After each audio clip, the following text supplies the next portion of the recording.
Hello everyone, मैं अभिनव सिंह राठौर स्वागत करता हूं आप सभी का मैग्नेट ब्रेन्स पे। एक ऐसा यूट्यूब चैनल जो कि आपके लिए कराता है quality content, that too without any kind of paid subscription.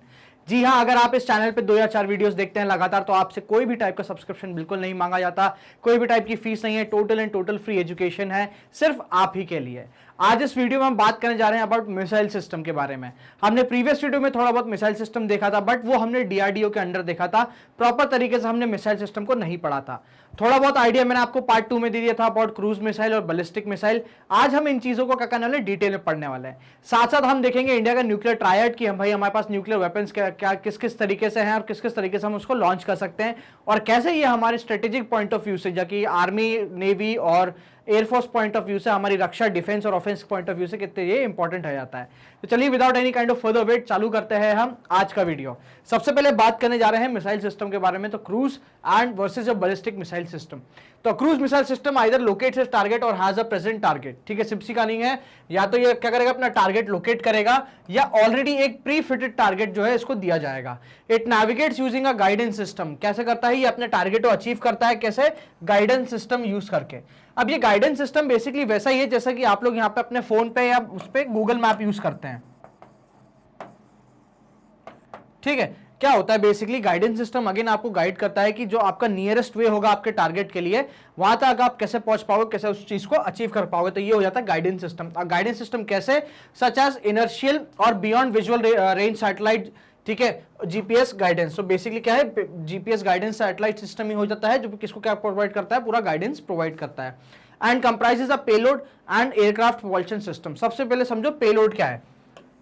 Payload basically क्या होगा, जो अमाउंट ऑफ वॉरहेड जो है, सबसे ऊपर का टिप वाला पार्ट है कि उसमें आप कितना बारूद भर सकते हो, कितना आप उसमें किस टाइप का आप उसमें एक्सप्लोजिव भर रहे हो, ये जो कैपेसिटी होती है उसकी उस एक्सप्लोजिव को कैरी करके डिलीवर करने की, वो हो जाता है आपका क्या, पेलोड। ठीक है, और aircraft propulsion system. Propulsion system basically क्या हो जाएगा, अगेन पीछे उसके पंखे जुड़े हुए रहेंगे जो कि उसको एक दिशा देने में जो है, उसकी डायरेक्शन चेंज करने में भी हेल्प करेगा और उसको स्पीड भी प्रोवाइड करने में हेल्प करता है। Cruise missile can be launch from land, sea और air for land attacks and anti-shipping purposes, can travel at a subsonic, supersonic और hypersonic speed। देखो, सबसोनिक स्पीड हो गई, सुपरसोनिक और हाइपरसोनिक। ठीक है, ये बेसिकली 3 टाइप की स्पीड्स हो गई। 2 से 3 मार्क के बीच में अगर बात करते हैं तो सुपरसोनिक हो जाता है, 0.8 की बात करते हैं तो वो सबसोनिक हो जाता है, 2 या 3 से ऊपर की बात करते हैं तो वो हाइपरसोनिक हो जाता है। ठीक है, ये स्पीड किस मार्क में नापी जाती है। Since they stay relatively close to the surface of the earth, they can not be detected easily by anti tank missile system, anti missile system, and are design to carry large payloads with high precision. सीधी सी कहानी है, इनकी जो height होती है वो ज्यादा नहीं होती, ज्यादा से ज्यादा 5 से 10 किलोमीटर के बीच की ये लोग क्या पकड़ते हैं, हाइट पकड़ते हैं। दूसरी चीज, इनको हाइट से कुछ लेना देना नहीं है, सीधी सी कहानी है, ये फॉरगेट एंड फायर सिस्टम है। क्या है, फॉरगेट एंड फायर सिस्टम है, और ये क्या लैंड से पास में रहते हैं। दूसरी चीज, स्पीड देखो आप, सबसोनिक, सुपरसोनिक और हाइपरसोनिक, तो दैट मींस इसको इंटरसेप्ट करना भी क्या है, बहुत मुश्किल हो जाता है। मैं ये नहीं बोलूंगा कि भाई दुनिया में ऐसा कोई सिस्टम ही नहीं है जो बेसिकली आपके क्रूज मिसाइल को इंटरसेप्ट ना कर सके। जाहिर सी बात है, बहुत से हैं और कई देशों के पास है, जैसे फॉर एग्जांपल इजराइल का आयरन डोम। ये क्या है, ये एक मिसाइल डिफेंस सिस्टम है जो कि क्या करता है, सुपरसोनिक और सबसोनिक जो आपकी मिसाइल्स होती है उनको इंटरसेप्ट करता है और उनको मिड एयर ही ब्लास्ट करता है, उनके टारगेट तक उनको पहुंचने बिल्कुल नहीं दिया था। साथ साथ प्लेन्स में क्या होता है, फ्लेयर सिस्टम्स लगे हुए रहते हैं। प्लेन्स में क्या रहता है, फ्लेयर सिस्टम लगे रहते हैं इसी क्रूज मिसाइल को भटकाने के लिए। ठीक है, हीट सीकिंग अगर मिसाइल हो जाती है जो कि आपका हीट सिग्नेचर पकड़ के आपके पीछे जा रही है, तो उसको कंफ्यूज करने के लिए, या आप कह सकते हो उसका डायरेक्शन बिगाड़ने के लिए क्या फ्लेयर्स यूज होते हैं। चलिए, so they can not be detected easily by anti missile system and are design to carry large payloads with high precision.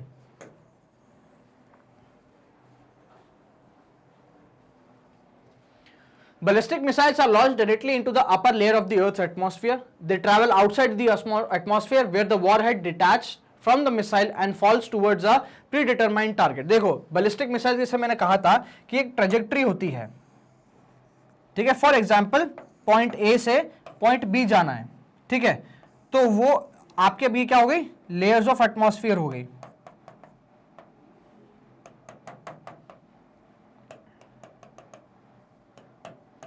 तो ये आउटर लेयर्स ऑफ एटमॉस्फेयर में क्या करेगी, यहां तक ट्रैवल करेगी, यहां तक इसको फर्स्ट स्टेज ऑफ फ्यूल जो है, ठीक है, ये मल्टी स्टेज रहेगी।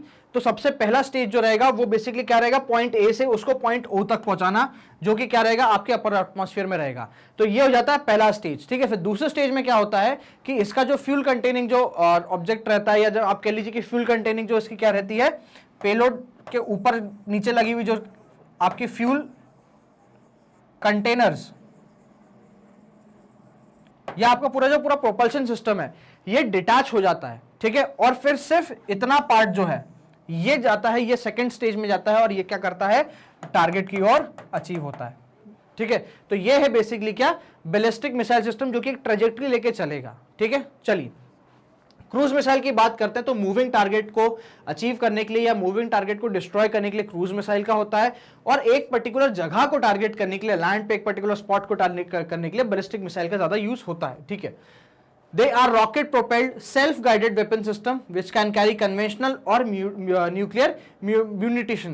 They can be launched from aircraft, ships, submarines and land.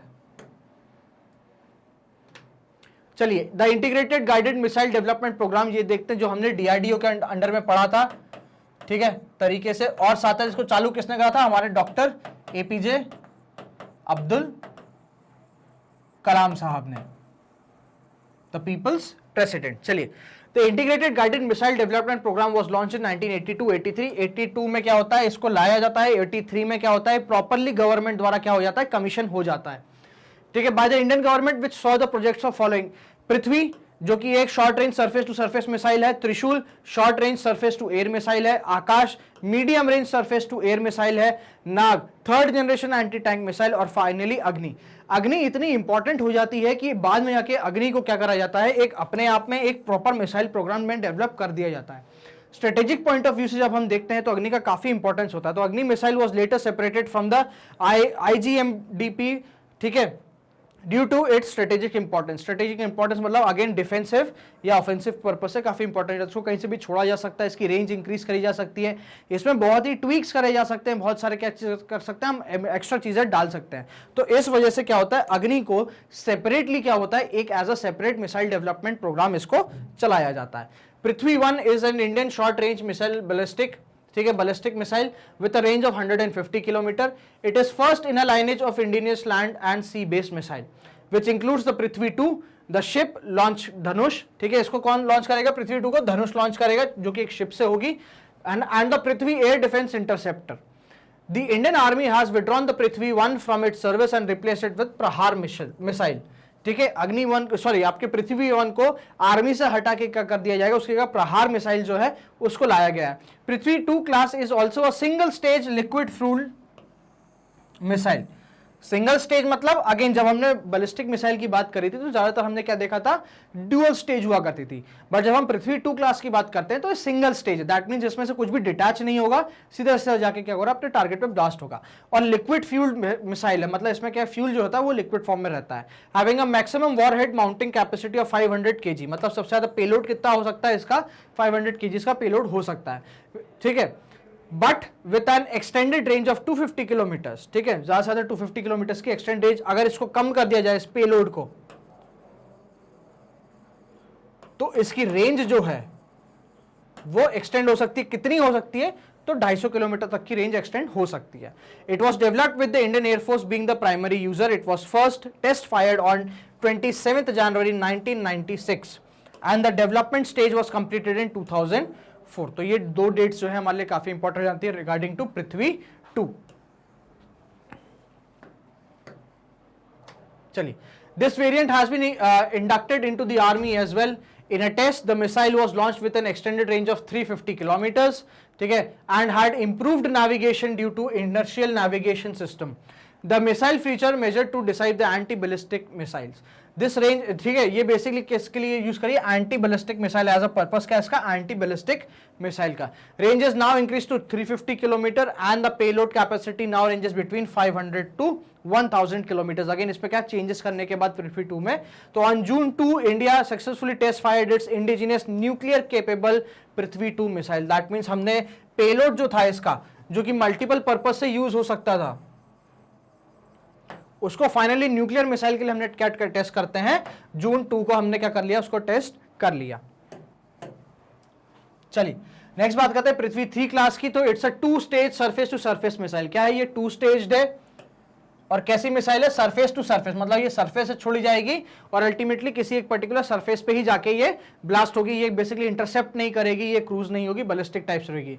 The first stage is solid fuelled with a 16 metric ton force, जो कि ऑलमोस्ट आपका 150 किलो न्यूटन के आसपास आ जाएगा। ठीक है। The second stage is liquid fuelled. The missile can carry a 1000 kilo warhead to a distance of 350 kilometers and 500 kg warhead to a distance of 600 kilometer, और सबसे मिनिमम 250 हो जाएगा कितना? Up to a distance of 750 kilometre. तो again वही वाली कहानी आ जाएगी, इसका वेट कम हो जाएगा तो ये क्या करेगा? डिस्टेंस ज्यादा कवर कर सकता है। बट वेट कम होगा तो ब्लास्ट की जो इंटेंसिटी रहेगी उस पर भी फर्क पड़ेगा।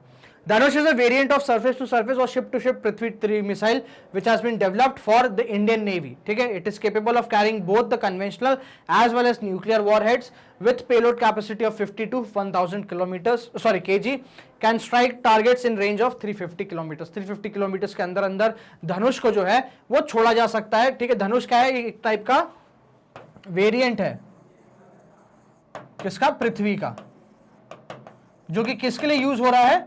तो इंडियन नेवल सर्विसेज के लिए, आईएनएस के लिए यूज हो रहा है। ठीक है, रेंज कितनी रहेगी इसकी? अगेन 350 ही रहेगी। चलिए, Trishul. Trishul is the name of short range surface to air missile. Trishul क्या है? Surface to air missile. अब सरफेस टू एयर रहेगी तो ये क्या काम करेगी? इंटरसेप्टर का। ठीक है, ये दूसरी बैलिस्टिक मिसाइल के लिए, दूसरी मिसाइल जो हमारे इंडिया में आ रही है उसको इंटरसेप्ट करेगी। Developed by India as a part of integrated guided missile development programme, again जो डीआरडीओ ने चलाया था। It has a range of 12 kilometres and is fitted with a 5.5 kg warhead. देखो, अब इंटरसेप्ट करना है तो बेसिकली क्या हमको ज्यादा वॉरहेड की जरूरत नहीं है, सिर्फ उसको डिस्ट्रॉय करने के लिए चाहिए। Design to be used against low level targets at a short range. The system has been developed to defend the naval vessels, ठीक है, against the missile and also a short range surface to air missile on land. चलिए, Akash is again a medium range surface to air missile with intercepting range of 30 kilometre. 30 kilometre की range रहेगी इसकी। और इसका अपने जब त्रिशूल की बात करते हैं तो त्रिशूल की 12 किलोमीटर की रेंज हो जाती है। अग्नि 1, चलिए अब आते हैं अग्नि 1 के बारे में बात करेंगे, पूरा अग्नि के वेरिएंट देखेंगे। तो it was developed under the integrated guided missile development programme IGMDP, ठीक है, and tested in 1989। After its success Agni missile programme was separated, ठीक है, upon realization its strategic importance. It was designated as a special program in India's defense budget and provided adequate funds for subsequent development. As of November 2019, the missile in Agni series included into service. बहुत सारी अग्नि missile है जिनका development हुआ है 2019 के data के according. इतनी अग्नि मिसाइल अपने पास हैं, देखते हैं। देखो, टाइप में स्ट्रेटेजिक ही रहेगा, वॉर हेड में ज्यादा चेंजेस नहीं होंगे। ऑब्वियसली बात है, चेंजेस कहाँ आते हैं? आपके फ्यूल स्टोरेज में, वेट में, ठीक है, पेलोड कैपेसिटी और रेंज में। ठीक है, चलिए अग्नि 1 की बात करते हैं। प्रोजेक्ट अगेन इसके अंडर डेवलप करा गया था। टाइप इतना स्ट्रेटेजिक टाइप। वॉरहेड देखो, conventional high explosively unitary, that mean single explosion, ठीक है। पेनिट्रेशन मतलब उसमें पहले टारगेट को डिस्ट्रॉय या फिर उसके प्रोटेक्शन लेयर के अंदर घुसने के बाद ब्लास्ट करना। क्लस्टर म्यूनिटेशन, क्लस्टर मतलब अगेन वो जो आपने जेरिको मिसाइल देखी थी ना स्टार्क वाले, टोनी स्टार्क में, आयरन मैन में, उस टाइप की। इंसिडरी थर्मोबैरिक, ठीक है, थर्मोबैरिक समझो क्या होता है। थर्मोबैरिक क्या होता है? एक बार वहां पे ब्लास्ट होगा और वहां के इसके अंदर जो एक्सप्लोजिव हैं, ठीक है, उसके अंदर कुछ ऐसे मिनरल्स रहेंगे, उसको कुछ अंदर ऐसे क्या रहेंगे आपके, बेसिकली कुछ एलिमेंट्स ऐसे रहेंगे जो कि वहां की एयर के साथ रिएक्ट करेंगे। तो जैसे ही एयर के साथ रिएक्ट करेंगे, इसका जो एक्सप्लोजन का जो बबल रहेगा वो अपने आप बढ़ता जाएगा, एक शॉक वेव आएगी और एक वहां पे बेसिकली क्या, एक वैक्यूम भी क्रिएट कर सकता है। तो इसी को बोलते हैं क्या? Vacuum bomb. ठीक है, चलिए स्ट्रेटेजिक न्यूक्लियर वेपन भी ये क्या कर सकता है? कैरी कर सकता है। रेंज की बात कर, पेलोड की बात करें तो 1000 kg का पेलोड, और रेंज कितना? 700 से 1200 किलोमीटर। अगेन ये रेंज किस पे डिपेंड करेगी? वेट ऑफ पेलोड पे। पेलोड कम होगा तो रेंज बढ़ती जाएगी। नेक्स्ट अग्नि 2 की बात करते हैं। तो conventional high explosive unitary, penetration, submunition, incendiary, thermobaric, strategic nuclear warfare. Payload capacity यहां पे बढ़ जाती है। पेलोड कैपेसिटी यहां पे 2000 तक की आ जाती है। रेंज भी देखो आपको 2000 से 3500 किलोमीटर की रेंज यहां पे आ जाती है। ठीक है, चलिए ये 2.5 स्टेज सॉलिड आपका फ्यूल और स्टोरेज सिस्टम है। इन सर्विस 2006 में आया था। नेक्स्ट बात करते हैं अग्नि 3 के बारे में। तो कन्वेंशनल, थर्मोबैरिक और strategic nuclear weapon, payload again 2500, range वही 3000 से 5000 की आ जाती है। 2 stage solid liquid propulsion system आ जाता है, ठीक है। 2011 में इन सर्विस इसको कॉर्पोरेट करा जाता है। अग्नि 4 की बात करते हैं तो अगेन ज्यादा कुछ चेंजेस नहीं है वॉर हेड में। पेलोड अगेन थोड़ा कम कर दिया गया, बट इसके जो डिस्टेंस है, रेंज है, वो 3.5 से 4000 किलोमीटर तक आ जाती है, ठीक है। फ्यूल का स्टोरेज की बात करते हैं अगेन 2 स्टेज सॉलिड फ्यूल इसमें यूज होता है, 2014 में सर्विस में आ जाता है। चलिए अग्नि 5 की बात करते हैं। Again strategic nuclear weapon, specifically for strategic nuclear weapon use करते हैं हम क्या, अग्नि 5 के बारे में। 3 स्टेज सॉलिड फ्यूल सिस्टम आ जाता है इसमें, 2019 में सर्विस में आया था। 5000 से 8000 तक की, मतलब मिनिमम 5000 तो जाएगा। स्पेक्यूलेटेड है कि अगर हम इस पर्टिकुलर चीज से छेड़छाड़ करते हैं, देखो न्यूक्लियर वेपन है यार, इसको अपन ज्यादा टेस्ट नहीं कर सकते, जाहिर सी बात है भाई, न्यूक्लियर रेडिएशन निकलता है, और कौन सी बात है उसमें न्यूक्लियर वॉरहेड तो डालते ही नहीं है, नॉर्मल एक्सप्लोसिव डालते हैं, और एक मिसाइल टेस्ट करने में भी आप सोचो कितना करोड़ रुपए का खर्चा होता होगा। तो स्पेक्यूलेटेड है, 5000 तक तो रेंज पहुंच गई है, बट अगर हम इसके बारे में और थोड़ा इसको ट्वीक करते हैं, इसको और थोड़ा मॉडिफाई करते हैं, तो 8000 तक की रेंज क्या है, ये पकड़ सकता है, जो कि अपने आप में बहुत बड़ी रेंज है, किसी भी एक न्यूक्लियर मिसाइल के लिए बहुत बड़ी रेंज है, ठीक है। 3 स्टेज प्रोपल्शन है, 2019 में सर्विस में आता है। अग्नि पी, जो कि अग्नि प्राइम के अगेन प्रोजेक्ट का नाम क्या था, अग्नि प्राइम, ठीक है। अगेन कन्वेंशनल बॉम्ब्स हो गए, जो कन्वेंशनल आपके एक्सप्लोसिव हो गए, वो थर्मोबैरिक और स्ट्रेटेजिक न्यूक्लियर वेपन। पेलोड अभी तक इसके बारे में कुछ भी नहीं पता कि कैपेसिटी कितनी है, क्या है, क्योंकि स्टिल अंडर डेवलपमेंट है, ठीक है। रेंज कितनी है, 1000 से 2000 है। इन सर्विस क्या है, इन ट्रायल है, ट्रायल बेसिस पे अभी इसका चल रहा है। 2 stage solid fuel propulsion system आ जाता है। चलिए अग्नि 6 की बात करते हैं, तो स्ट्रेटेजिक न्यूक्लियर वेपन की बात करते हैं। ये 4 स्टेज सॉलिड लिक्विड प्रोपल्शन है, रेंज देखो 11000 से 12000 किलोमीटर, जो कि अपना पे बहुत ही बड़ी है। पेलोड देखो 3000 किलो का वॉरहेड ये यूज कर सकता है, मतलब 3000 किलो का अगर न्यूक्लियर पावर्ड या फिर आप कह लो न्यूक्लियर ब्लास्ट होता है ना, तो 3000 पेलोड अपने आप में क्या होता है, बहुत ही ज्यादा बड़ा हो जाता है।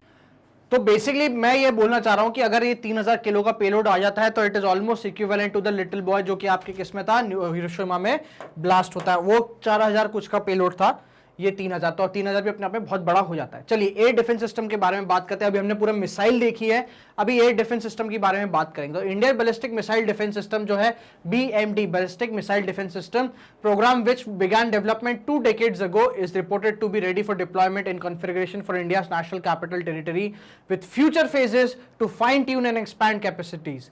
At present, the BMD system includes the Indo-Atmospheric Air Defense System, जो कि AAD नाम दिया जाएगा, और इंटरसेप्टर, ठीक है, ये क्या रहेगा, एक इंटरसेप्टर रहेगा, and the exo atmospheric Prithvi air defence system, जो कि क्या रहेगा, पैड नाम दिया जाएगा, ठीक है। देखो Indo atmospheric advance air defence system interceptor, देखो इंटरसेप्टर का मतलब तो आप समझ गए होंगे कि भाई साहब कोई एक पर्टिकुलर मिसाइल अगर आएगी तो उसको मिड एयर क्या करा जाएगा, इंटरसेप्ट करके डिस्ट्रॉय करा जाएगा, ये सीधा सा मतलब है इसका, ठीक है।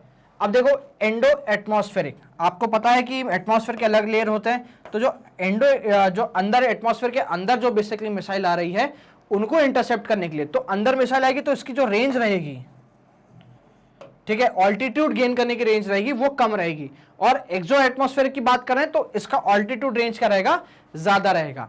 जो एक्सो एटमॉस्फेरिक मिसाइल अगर आती है तो उसका जनरली पेलोड क्या होता है, बड़ा होता है, ठीक है, और जो इंडो आती है उसका पेलोड कंपैरेटिवली कैसा होता है, छोटा होता है। दूसरी चीज, बैलिस्टिक मिसाइल कैसी आती है आपकी, एक्सो आती हैं, और क्रूज मिसाइल कैसी आती है आपकी, एंडो आती है। एंडो मतलब अंदर, एक्सो मतलब बाहर। The AAD is part of 2-layered ballistic missile defense system developed by DRDO, which is our research and development wing, ठीक है, with Hyderabad based research center Imarat. The endo-atmospheric missile is capable of intercepting incoming targets at an altitude of 50 to 25 kilometre, मतलब altitude कैसा हो गया, 50 to 25 kilometre के बीच में अगर कोई मिसाइल आती है तो उसको इंटरसेप्ट कर सकता है। The interceptor is a 0.75 long missile stage, single stage solid rocket propelled guided missile equipped with a navigation system, a high tech computer and electromechanical activator। पूरा का पूरा सिस्टम रहेगा इसका, बहुत सारी चीजें रहेगी, ठीक है, एक कंट्रोल पैनल अपने आप में रहेगा, एक गाइडेंस सिस्टम रहेगा। मान लीजिए कि वो मिसाइल इधर उधर होती है तो उसको प्रॉपरली गाइड करके ट्रैक करके डिस्ट्रॉय करने में भी पूरे के लिए इसको क्या दिया गया, प्रॉपर तरीके से इसको एक प्रोपल्शन दिया गया और एक गाइडेड मिसाइल सिस्टम दिया गया। The second level of system is the endo-atmospheric AAD. The interceptor missile has its own mobile launcher. Mobile launcher मतलब क्या होगा कि इसको किसी व्हीकल पे माउंट करके, इसके लॉन्चर को व्हीकल पे माउंट करके या कहीं और ले जाके सेटअप करने के लिए भी ये एक्सेप्टेबल रहेगा या फिर इसको कर सकते हैं। The secure data link for interception, independent tracking and homing capacities and sophisticated radars के साथ इसको लेस करा गया है ताकि इंटरसेप्ट करके उसको डिस्ट्रॉय कर सके। S-400 ये कुछ ऐसे डिफेंस मैकेनिज्म है जो कि या तो हमने प्रोक्योर कर लिए हैं या प्रोक्योर करने जा रहे हैं। ठीक है, S-400 की बात करते हैं तो it's a modern long range surface to air missile. क्या है? Long range surface to air missile. ठीक है, डेवलप्ड बाय रशिया।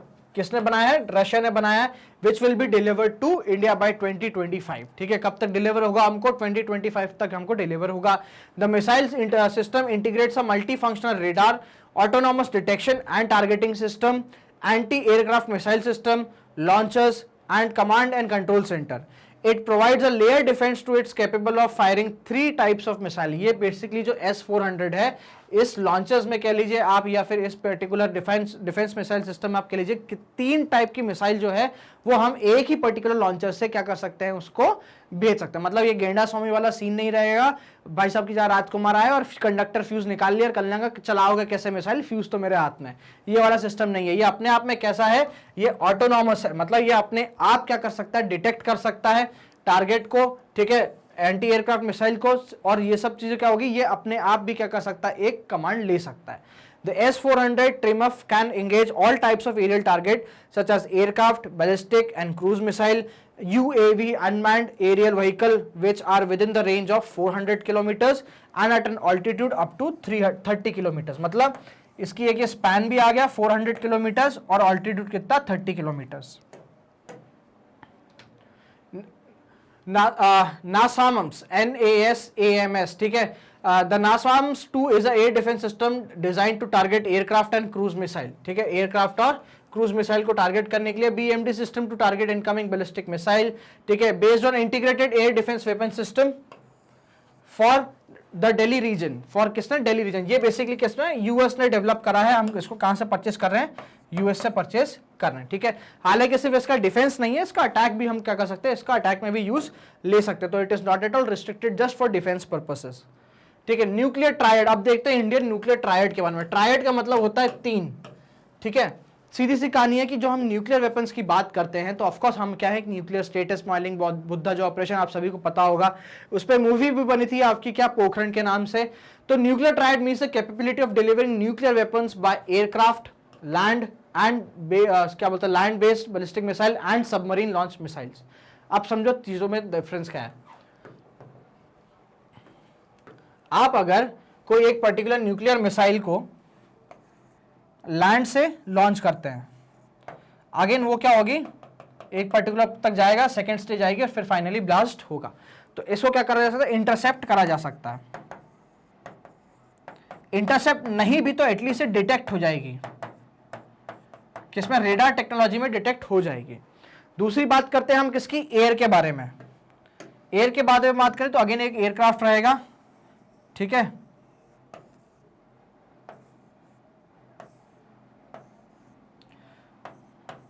जो कि क्या करेगा, आपका यहां से फायर करेगा न्यूक्लियर वॉरहेड को।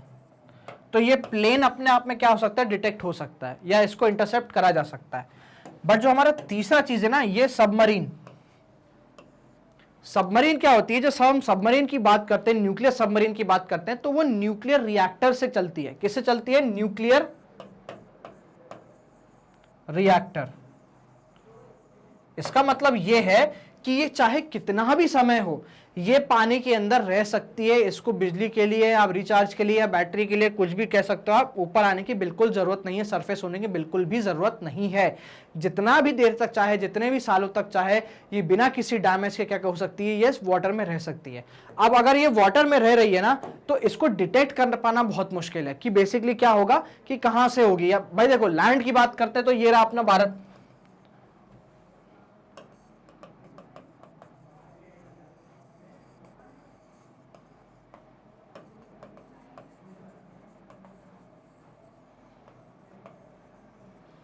यहीं से होगी, ठीक है। आज की डेट में यूएस कह लो, रशिया कह लो, इजराइल कह लो, इनके पास इतनी सैटेलाइट्स हैं कि हर एक कंट्री को मॉनिटर करके हैं और उनको तुरंत पता चल सकता है कि कहां से न्यूक्लियर लॉन्च मिसाइल हुई है। एयरक्राफ्ट उड़ेगा तो यहीं से उड़ेगा, ठीक है, या तो यहां से उड़ेगा, या यहां से उड़ेगा, या यहां से उड़ेगा, यहां से उड़ेगा, या यहां से उड़ सकता है, ठीक है। शिप्स की बात करते हैं, सी की बात करते हैं, तो या तो या इस साइड से होगा, इस साइड से होगा, या इस साइड से होगा। बट सबमरीन की जब हम बात करते हैं ना, तो वो वाटर के अंदर है, उसको डिटेक्ट करना अपने आप में बहुत बड़ी दिक्कत है। क्यों? अगर आपको सबमरीन डिटेक्ट करना है, इसका मतलब यह है आपको अपनी शिप्स जो हैं वो सी में आपको 24/7 रखनी पड़ेगी, तब जाके सोनार टेक्नोलॉजी के हिसाब से आप क्या कर सकते हो, उसको ट्रैक करने में आप एक हद तक सक्सेसफुल हो सकते हो, ठीक है। क्योंकि देखो सोनार जो जाएगा ना, वो पूरे के पूरे ओशन में एक साथ नहीं जाएगा, एक पर्टिकुलर एरिया तक ही सोनार जाता है और एक पर्टिकुलर डेप्थ तक ही जाता है, ठीक है। तो यही है बेसिकली क्या कि जब हमने क्या करी, सबमरीन हमारी लॉन्च करी ना, न्यूक्लियर सबमरीन, तब हमने जाके बोला कि नहीं बस अब क्या है, हम न्यूक्लियर ट्रायड हैं, ठीक है। अब हमको कोई भी पर्टिकुलर देश न्यूक्लियर वेपन की या न्यूक्लियर बम फोड़ने की धमकी बिल्कुल नहीं दे सकता। India declared that is nuclear triad is operational after indigenous ship submarine ballistic, SSBM इसको बोला जाता है। चलो न्यूक्लियर SSBN जो अभी मैंने बताया, INS अरिहंत है हमारा। कौन है? INS Arihant achieved a milestone bye conducting it's first deterrence petrol. India has put in place a robust nuclear command and control structure, effective safety assurance architecture and strict political control under its nuclear command authority। हम लोगों की nuclear policy की जब हम बात करते हैं ना, तो हमारी स्ट्रिक्ट न्यूक्लियर पॉलिसी की है कि that we won't be the first one to fire a nuclear weapon, but अगर कोई हम पे फायर करता है तो हम सेकंड बिल्कुल करेंगे उसको, ठीक है। दैट मीन्स फर्स्ट फायर नहीं होगा हमारा हमेशा सेकंड फायर होगा। चलिए सिग्निफिकेंस की बात करते हैं। INS Arihant which is equipped with a nuclear tipped ballistic missile completed nearly a month long nuclear deterrence patrol. INS Arihant will enable India to assert its right on water beside land and air. It now joins a small group of countries जैसे United states हो गया, Russia, China, France and the United kingdom that have this kind of capability की जो submarine से भी क्या कर सकते हैं, अपनी न्यूक्लियर वेपन्स लॉन्च कर सकते हैं। Arihant's successful nuclear deterrence patrol signifies India's attainment of complete mastery over all highly complex systems and procedures. India's nuclear deterrence 20 years after the country went nuclear is now secure and it rests on a triad of land, air and undersea vectors. The success of INS Arihant enhances India's security needs. Given India's no first use NFU policy in launching nuclear weapons, the SSBN is the most dependable platform for a second strike. देखो मान लो क्या होता है कि we are not able to intercept, मान लो हम intercept नहीं कर पाए, न्यूक्लियर ब्लास्ट हो जाता है, ठीक है, तो जाहिर सी बात है न्यूक्लियर बम अगर फटेगा तो बहुत ही बड़े एरिया को अफेक्ट करेगा और इससे क्या होगा कि हम दूसरे वेपन जो हमको अगर फायर करने तो हो सकता है पॉसिबिलिटी कि वो क्या हो, डिस्ट्रॉय हो जाए। तो इस केस में जो हमारी सबमरीन से जो कि अनडिटेक्टेड हैं, ये हमें जो इस जो हमारी पॉलिसी ना नो फर्स्ट यूज की पॉलिसी, तो इसमें सेकेंड स्ट्राइक करने में हमारी जो INS Arihant जो मदद कर सकता है वो शायद ही कोई और पर्टिकुलर प्लेटफॉर्म कर सके। The SSBN are designed to prowl the deep ocean's water and carry nuclear weapons. They are powered by nuclear reactor. These submarines can stay underwater indefinitely without adversely detecting it. The two platform land-based and air-based launch are for easier to detect.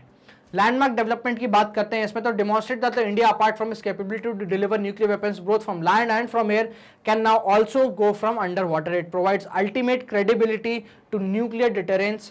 साथ साथ it send out an ambitious message, ठीक है, that nuclear blackmail will not work for India. The nuclear deterrence patrol signifies India having come of age as a mature nuclear armed state. The exercise is a testimony to India's technological prowess. It shows a high degree of engineering skills, workmanship and substantial indigenous component. जो हमारी INS Arihant है ये पूरी तरीके से totally India में बनी है, इसको हमने किसी कंट्री से परचेज नहीं करा है, इसको प्रॉपर्ली क्या है, इसको तरीके से स्क्रैच से लेके पूरा एंड तक इसको इंडिया में ही डेवलप करा है। Arihant is the lead ship of India's Arihant class of nuclear-powered ballistic missile submarines. These will perform a potent and formidable weapon system which ensures national security. Arihant is India's first indigenously designed and built nuclear power submarine. Arihant is armed with K-15 Sagarika. Sagarika याद हो तो हमने पिछली video में बात करी थी, with range of 750 kilometres. Sagarika missile क्या है, न्यूक्लियर वेपन्स को कैरी करने में हेल्प कर सकती है। It will carry The longer 3,500 kilometer range K4 missiles being developed by DRDO, the longest in the Navy's fleet of submarine. This is the longest in Navy fleet submarine. मतलब सीधी सी कहानी submarine पे सबसे ज्यादा मारक क्षमता वाली कौन सी होगी, यही आपकी K4 मिसाइल होगी DRDO द्वारा. The second submarine in the series is Arighat. ठीक है, Arighat is now undergoing sea trials which it will be included into service, after which it will be included into service. तो अरिघात जो है ये basically क्या है, एक अपग्रेडेड वर्जन है किसका, अरिहंत का ही. ठीक है, it is a second nuclear power ballistic missile submarine being built by India under the advance technology vessel ATV project to build nuclear submarines at the ship building centre in Visakhapatnam. कहां बन रही है, शिप बिल्डिंग सेंटर विशाखापट्टनम में. March 2019 Indian Russia signed a deal for the lease of another Akula class submarine.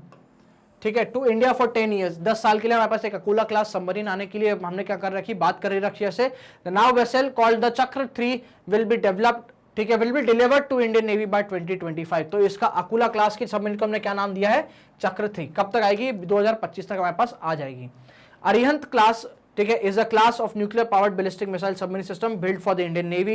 They were developed under the 90,000 crore advanced technology vessel project to design and build nuclear powered submarine. These vessels are classified as strategic strike nuclear submarines by India. The Indian Navy currently operates 14 diesel powered submarines and 2 nuclear powered submarines. India submarine, देखिए ये जो 2 nuclear powered submarine है ना, इसमें से एक testing में चल रही है. ठीक है, फुली फंक्शनल नहीं है, उसका भी टेस्ट हो रहा है. India submarine fleet is based at 2 location, जो कि है Visakhapatnam on the eastern coast and Mumbai on the western coast. Total हम क्षमता देख लेते हैं पूरी कैपेसिटीज के बारे में.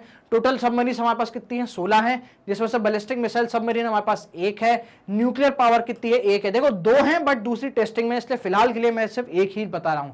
Diesel electric attack submarine total 14 हैं. तो ये है हमारा पूरा का पूरा क्या आपके सबमरीन के बारे में. ये था पूरा डिफेंस सिस्टम के बारे में वीडियो. हमने पूरा डिफेंस सिस्टम कवर कर लिया है. हमने बात कर ली है इंडियन की, आर्मी की, एयरफोर्स की, नेवी की, हमने मिसाइल सिस्टम की बात कर ली है, हमने इवन हमारे इंटरसेप्टर्स की बात कर ली है. तो मान लीजिए देखिए डेटा बहुत ज़्यादा है क्योंकि बहुत सारी मिसाइल्स हैं, आपके अलग अलग पेलोड है, अलग अलग कैपेसिटी है, अग्नि 1 2 3 4 5 P सब कुछ है. तो इन केस अगर आपको दोबारा वीडियो देखना है तो 2 तरीके हैं. या तो आप यूट्यूब पे जाओ, सर्च के फिल्टर में प्लेलिस्ट स्टार्ट कर दो और वहाँ डाल दो आप NSSO, ठीक है, मैग्नेट ब्रेन्स NSSO. दूसरा चीज का कर सकते हो आप, सीधा आप हो हमारी साइट पे magnetbrains.com. यूट्यूब छोड़ो यार, बहुत पुरानी चीज हो गई, अब नई चीज अपनानी है. तो magnetbrains.com पे जैसे ही आप आओगे आपके सामने पूरा पेज दिखेगा. कुछ नहीं करना, थोड़ा स्क्रॉल डाउन कर लेना है तो आपको ये देखो पूरे के पूरे लिस्ट मिल जाएंगे. क्या मिल जाएंगे, पूरी की पूरी लिस्ट मिल जाएंगे. आपको यहाँ पे CBSE मिल जाएगा, आपको यहाँ पे CUET मिल जाएगा, IIT, नीट, ओलंपियाड सब कुछ मिलेगा. कहाँ क्लिक करना है, ओलंपियाड पे. तो जैसे ही इस ओलंपियाड पे क्लिक करोगे ना तो ध्यान देना बाय डिफॉल्ट यहाँ पे क्लास 10 सिलेक्ट होगी. बाय डिफॉल्ट क्लास 10 आएगी. आपको क्या करना है, क्लास 9 पे टिक करना है या फिर क्लास 9 पे के टैब पे आप क्या करोगे, क्लिक करोगे. तो जैसे क्लिक करोगे आपके सामने जितने टीचर्स हैं जो कि आपको अलग अलग सब्जेक्ट लेकर आ रहे हैं NSSO के, सब आपको टीचर्स अपना वॉच नाउ का बटन यहाँ पे लेके आ जाएंगे. तो जैसे ही वॉच नाउ पे क्लिक करोगे आपके सामने देखो पूरी कोर्स की डिटेल आ जाएगी. ठीक है, कुछ नहीं, यहाँ पे देखो वॉच ऑल वीडियोस दिख रहा है. ठीक है, तो स्क्रॉल डाउन करना है एक और बार, तो पूरी की पूरी लिस्ट आपके सामने आ जाएगी अलग अलग वीडियोस की. देखो यहाँ पे प्लस है, प्लस पे जैसे क्लिक करोगे एक छोटा सा ड्रॉप डाउन और खुल जाएगा जहां आपको वॉच नाउ मिल जाएगा और डिटेल्स मिल जाएगी. जैसे ही आप इस वॉच नाउ पे क्लिक करोगे ना तो आपके सामने यूट्यूब प्लेयर वहीं खुल जाएगा. दैट मीन्स आपको यूट्यूब पे जाने की जरूरत नहीं है, आपको यूट्यूब पे रीडायरेक्ट नहीं करा जाएगा, यूट्यूब को कोई लिंक नहीं दी जाएगी. सीधा सीधा यूट्यूब प्लेयर सेम फंक्शनलिटी के साथ आपकी स्क्रीन पे वहीं खुल जाएगा. दैट मीन्स आपको कहीं जाने की जरूरत नहीं है. तो ये हमारी छोटी सी पहल थी आपकी एजुकेशन को और एक्सेसिबल बनाने के लिए, आपकी एजुकेशन को और बेटर बनाने के लिए. आज का वीडियो कैसा लगा आप हमें कमेंट्स में जरूर बताइएगा. साथ ही इस वीडियो को लाइक करें, चैनल को सब्सक्राइब करें और शेयर तो आप दबा के बिल्कुल कर ही रहे होंगे. और प्लीज आगे भी करते रहे अपने पीयर ग्रुप्स में, फ्रेंड्स में, अपनी फैमिली में. Thank you so much for watching this video.